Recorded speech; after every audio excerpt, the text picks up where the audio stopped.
resources I can to help this community, to help them get back up and running. You know, we have a lot of damage, not only in this county, but in several of my counties in the first district. And it's my job to bring those federal resources to them in a timely manner. And we're working directly with TEMA and with FEMA, and we've been in contact with the White House. And there's, like, you tell us what you need and we'll get it there. So that's exactly what we're doing at a federal level. And coordination of the efforts, I know I've talked to several of the guys behind me, and they're having issues with communication. We've already requested Starlink to be brought in. You know, there's some remote areas in Johnson County, and there's devastation to roadways or bridges that are out. And so we know that's of the utmost importance to the citizens in the community. So just know at a federal level, we're doing anything and everything we can to bring the money and the resources here to get everybody back up and going. What's the next step in the process? Is it just understanding what the damages are and what they look like? Yes, you know, we're still getting reports. It's like the communication today. I have people text me, you know, somebody's stranded on so-and-so, you know, the bridge is out, there's no way in, and one of my staff lives in Johnson County, and so she'll give us first-hand reports in a lot of ways on what's going on. And, you know, the elected officials, the mayors, the sheriff, they're in constant contact with us. And, you know, we give you updates from something as simple as people not having electricity. That's not simple, that's important, because, you know, you have to have that. There's a lot of water systems that may be out. So we're here to get the biggest things fixed first, and what we're trying to do is work with the governor on major disaster relief. And we've been in contact with people who've been through this experience. Look, you don't think a hurricane's going to affect a mountain town, and this is something Tennessee's not even experienced. So we're working with representatives like Representative Scalise, who has dealt with hurricanes, talking with his staff. This is how you need to do it. This is what you need to do. These are things that we're not equipped to handle in Tennessee. We are bringing that knowledge base to the district, and to, you know, we're helping our buddies and allies in North Carolina, even in Virginia, working with them and giving them information. So we heard some people talking at lunch about the National Guard not coming in. Have you heard anything about that? What's the possibility of them coming to something like this? Well, National Guard was a godsend in Unicoi when we had to get those people off the roof of the hospital. And so, you know, we were in contact with them, trying to get them here as quickly as possible. You know, the Virginia State Police came over to help. So they're within the area, and my chief of staff may know more about that. And Zach, you're welcome to come up and talk about that if you know. But listen, we're not leaving a stone unturned. And if they do need National Guard relief up here, we'll make sure that happens. Anybody else? I think that's all I got. I mean, I guess talking about the importance of being in contact with the federal side of things, and that how important is that for East Well, it's real important. I mean, you've got a TEMA presence, but you know, when the White House calls you directly and says, what can we do? We want to send you all the resources we can get you. That's a good thing. And so they know how impactful this has been to our communities here in East Tennessee, and they're just willing to help them any way they can. And so when you have that good rapport and that line of communication, we can get resources here quicker, and we can deploy those people where they need to be deployed. Thank you. You're welcome. I think that's all I got. Okay. All right, guys. You up next? Well, Larry Potter, County Mayor, and Diana Harshbarger has been wonderful since contacting her office Friday when this was coming and hitting us all up into midnight. Her office and staff's been wonderful to help us with resources. TDOT, been working with them. The National Guard, we just had a meeting a few minutes ago. They're going to look at a potential burn site, not the National Guard, to approve a burn site for all the debris. And as soon as that's approved, the National Guard, from what I understand, is coming in with heavy equipment. We got more people coming in, so we can't thank all of those enough. TDOT after they heard of the devastating on 421, 91, even before we speak, is making arrangements with us at emergency level. And again, can't thank Miss Diana enough for that. So I'm gonna let each people come up and speak from different departments to tell from their side of it and what we're doing. Do you have a message for the county? Well, we're doing everything we can do. This is just devastating for our county. With all the resources we're getting, I mean, we're trying, some of them is on the way, more water, and more different resources. I can't answer my phone quick enough that people's trying to help us, which thank you so much for all that.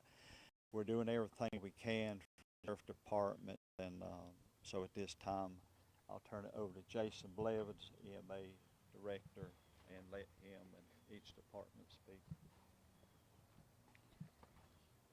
Thank y'all for coming out. Sorry we hadn't had anything out.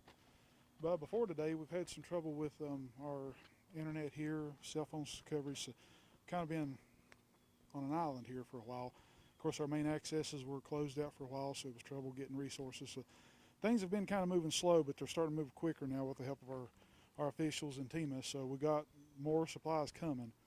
They need to be here right now, but unfortunately they're not, but they are on their way. We've got multiple supplies coming, more water's coming. We're setting all that stuff up, and we apologize it's not here, but we can't help that the roads were the shape we're in. So everybody just bear with us. We're working closely with the utilities, trying to get them resources to help get the utilities on quicker. Because if everybody gets utilities, that kind of makes things, there's not as much need for the other stuff. So we're working with them, trying to get them resources, and we can hit on that more in a few minutes. But just working together. Our crews have been out today. We're still trying to get to certain areas that may or may not have been in, and trying to check on all the welfare checks that are coming in.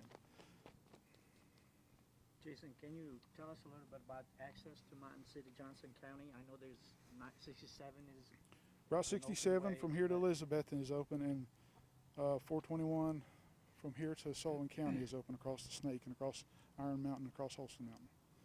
how about 91? 91 is You still guys know where closed. There's a bridge. We have a lot of trouble, a lot of issues on 91 on Tennessee side, and they also have a bridge in Damascus that it was closed. They were getting it inspected, and I've not had an update on that. Any idea what the time frame of when things can get a little better? We had a TDOT official come meet with us today. He come by and give us an update. They're expediting some projects, trying to get it on the fast track to get them open, especially like 421. That's a big issue. That's a big main, access in and out of our county. So that we were told by TDOT they're expediting that and trying to get all this stuff open. Can you speak on the missing persons? And how many you have, and any updates on that? I can't. I've been busy trying to work on resources today. I don't know how many missing persons we actually have. I know we've had a lot of welfare checks, but luckily all those have checked out. How many confirmed fatalities in Johnson County? To my knowledge, one. Sheriff's Department can probably confirm that better, but as far as the last count I had, there was one. Are there any particular communities where the most welfare checks remain to be conducted? Or That's a question for law enforcement. They've been working on that today. I know there was a lot in trade, dry run, places, about every place hit, there's places welfare check, and a lot of it is the roads are getting open now. People just can't get out of their driveways. So, we're trying to figure out how to help them get those cleared out. And of course, like everything else, it just takes time. But we are working on that. Lastly from me, what's available at the former National Guard Armory for citizens? Well, we had water, but I'm not for sure. I think it's running out again. But we're supposed to have more tractor and trailers coming in. But, like everything else, we'll see when it gets here. Right now we have water, and they're gathering up some supplies, and we'll have a list put out later today of supplies that they're requesting for our citizens. And that shelter on Main Street, is it still open for people? Yes, it's still open. And then in terms of power outages and stuff like that, what are those numbers that we're looking at? I can let the general manager of Mountain Electric speak on that here in just a minute. Thank you. Thank you. Thank you. You will let Mr. Electric speak He's got a bigger effect than the town of Mountain City. Well, thank you all for coming out. My name's Rodney Metcalf. I'm the general manager for Mountain Electric Cooperative. Yes, we've been hit with devastation, but we're working on it around the clock. We do have a lot of outages, trees down, a lot of poles down, a lot of poles been washed out, so we're having to re-power line in some areas. I appreciate Congresswoman Harshberger and her team. Communications have been an issue for us. We're working on that. A lot of roads have been washed out, so TDOT's been working with us on that. The county's been working with us on getting the trees trimmed up and cleared up for us to come in. But we have most substations, all of them are up and going. So we still have about 5,000 members out in Mountain City area. We cover as well. About probably around 15,000. 19,000 out in Newland area. We've got 3 stations that's still down, been working with TVA. We've got some high lines that are damaged. TVA's having to fly people in just to work on those. So we're going to be on this for at least the next 7 days or longer. So be patient with us. I know people are they're coming into the office just wanting us to know that their power's out. We know the power's out. They don't have cell service, so they're trying to reach us that way, and that's not working. So just be aware. We know the power's out. We got a lot of trees and things we got to clear up. So just be patient. If you do have a medical condition, go to one of the centers that's opened up. It's got power. Still working with water departments, trying to get some of the water pumps and stuff up and going so that we'll have the water on, and people will be able to come to these shelters, and if they've got a medical condition, and have the power there. So. Just to confirm, you said how many customers or individuals without power in Johnson County? In Johnson County only is probably about 5,000 right now. We've got the majority of our 3-phase on. We're starting to work on the taps. Most of those, the roads are washed out. So we're having to fix the roads, the county is, and or TDOT, and then the county's kind of trimming trees out so we can get the trucks in there. Rodney, did you say it could be 7 days before? It could be easily a week. Over in North Carolina with TVA, their line has been hit pretty hard, their 161 line, so it could be easily 5 to 7 days before they even get their high line up. You're talking about city and county? Well, their lines feed our substation, so just to get some of the feeders into the substation, they're going to have to fly some people in, probably fly the structures in to rebuild the poles and stuff, so we can get the lines up. Absolutely. Thank you. Okay, my name's Jerry Jordan. I'm the mayor of Mountain City.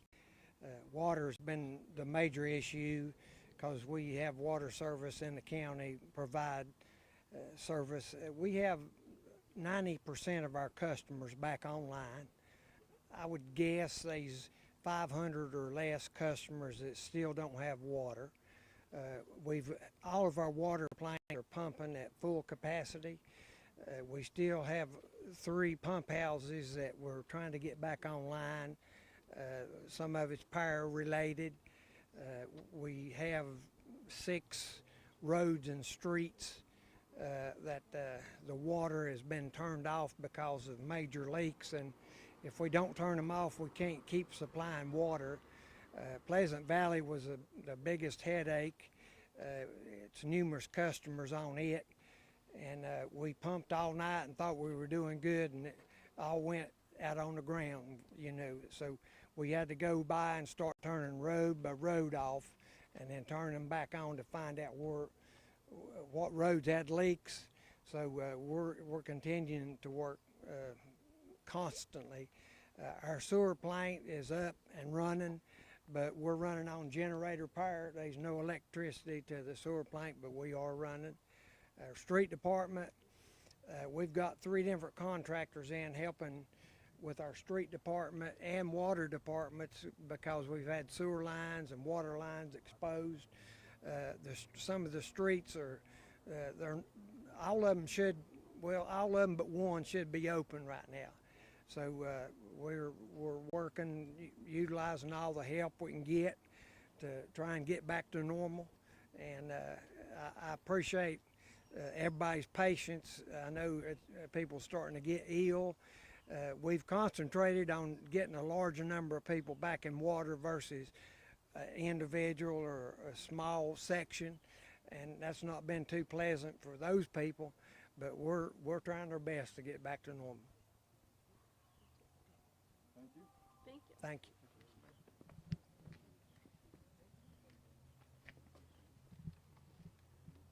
Good afternoon. I'm Mike Sumner. I'm Operations Officer for Emergency Management and the Sheriff's Office. Just wanted to cover some of the resources that are already in the county and some things we were requested. And I want everybody to understand, just like the Congresswoman said, this storm has affected a large portion of the state of Tennessee, and we all need help. So we're all competing in a way for a lot of resources. We are waiting on water deliveries, and as was mentioned, the old National Guard Armory here is our warehouse stocking point, and that's where we will stockpile any and all resources that come in. Just to give you a list of some of the things we've put in for, some of this stuff we've already received, some we haven't. We've, of course, requested MREs, meals ready to eat, that can be distributed to citizens.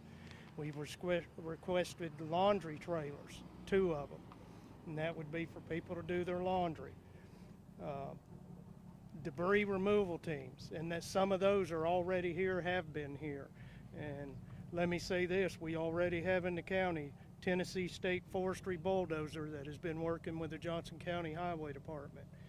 Team Rubicon, who is a nonprofit nationwide disaster response team, has a team here. And they've also been helping the Johnson County Highway Department. U.S. Forest Service has a chainsaw team with heavy equipment in the county. Currently, they're trying to clear a 3-phase line on Iron Mountain over to Sutherland because it was significantly damaged. Rubicon has been a great asset. I want to give them a big thank you because they are all volunteers. I encourage any of the citizens that see them to tell them thank you. These folks are not paid. They do this out of the goodwill of their heart. If you have any general questions for law enforcement at this time, the Chief Deputy said I could go ahead and answer some of them. If I need him, I'd have to go get him. He is busy right now, as he is in charge of operations for them. The sheriff had planned on being here, but we just found out he was out doing welfare checks, and now he's trapped in. He needs a chainsaw team to come cut so he can get out. Mike, is that an area where rescues going on right now? Well, not necessarily rescues or Sheriff. welfare checks. Okay. Are you guys doing any search and rescues at the moment? We don't have any right now that I'm aware of. I'd actually have to go in where the Chief Deputy is to confirm that, but I'm not aware of any right now. And in terms of evacuations, I'm guessing most of the people that had to be evacuated have already been evacuated. Correct. And then the resources for anybody in need can go to that shelter. Is there any other places? Well, if they need water, the armory right now is where we're staged at. There may be a possibility down the road we move distribution points, but for sure the armory will be the location to stock up and receive all the items because it has the large bay in there. So the Sheriff's Department is over all those welfare checks? Yes. Do you know how many you've received? Oh, no, I do not. A lot. I heard the confirmation a bit ago of 1 fatality in Johnson County, weather-related. Do you have an estimate of the number of missing persons? No, I would have to go inside. And But can you confirm that there are missing persons? yesterday I was told that all were accounted for, but that could have changed in 24 hours. And that can change minute to minute. That's all I got to. Thank you. Thank Mhm. you so much. Oh, you want highway superintendent? Yes. I threw you under the bus. He thought he was free. Yeah, I did. My name's Jeff Wagner. I'm the road superintendent for Johnson County, and we have got major damage. 378 mile of road in Johnson County, and I'm going to say close 300 mile has got damage on it. Some of it light, some of it major. No roads at all. It's going to take days to get these roads. I've got 5 outside contractors are working, but it's going to take time. Right now, we probably have 12 to 15 families still cannot get out. Hopefully by dark, every road in the county will be where you can get in and out, barely. But it's just going to take a long time to get this thing back together. Very, very bad situation. I imagine you want to stress patience in this time. Yeah, people is starting to really get aggravated, you know, and we're working as hard and as fast as we can. My men's had very little rest. They're doing an outstanding job. And also, I want to thank the citizens and the fire departments of Johnson County. You cannot believe how many trees they have cut and brought their equipment out, private, you know, people, and just went to work and cut the roads. They've helped us so much. If they hadn't have done it, we wouldn't have been near getting it cleaned up. And we're not got it cleaned up, but, you know, access. And I want to thank the citizens and the fire departments for going in there and cutting these trees. They've really helped us. Jeff, any idea how many bridges or roads are completely impassable? I know that's probably an impossible question. Well, we have got major bridge outages. Just about every tile in the county on the Rones Creek side is impassable or very shaky, I'll put it that way. Major damage to the bridges and tiles. We've not even got a count on how many we're replacing them, but like I say, what we're trying to do is get in where everybody can get out. That's our number one key right now. That's what we're after, and hopefully by dark, we're going to be close. So, thank you. Thank you. Thank you. Can we go back live for a second? I want with him here. I thought of something I need to say to help you. Jeff and I were just in a meeting to start planning for debris management, and by that I mean the massive amount of vegetative debris from the fallen trees. And I want to go ahead and get it out there for the citizens now, because it will greatly help Mr. Wagner down the road. If people would stack vegetative debris by itself and not mix other types of product like pieces of houses, metal, things like that, do separate piles. Yes. Don't mix it all together. We're working towards our debris management plan and getting that in action. But it'll help us a lot, because in this meeting, I know Jeff brought up just the unbelievable amount, and I've seen some of it, only a little bit of it, amount of vegetative trees down that's going to have to be removed from road right-of-ways. Yeah, there are hundreds, I'm telling you, hundreds of trees, big trees. So it's going to be a process, but we're getting them cut out. Like I say, we just got about 12 families, I think, on 3 different roads, and hopefully by dark, they can get out. Thank you. Thank you.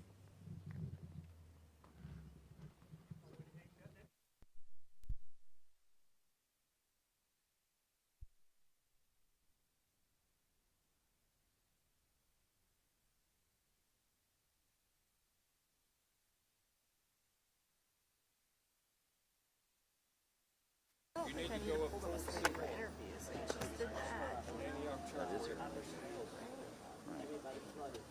The only things they would say would be the I can get you up there if I had a truck. I'm going to try to call you right now. But it's, yeah, what are you going to do for lunch?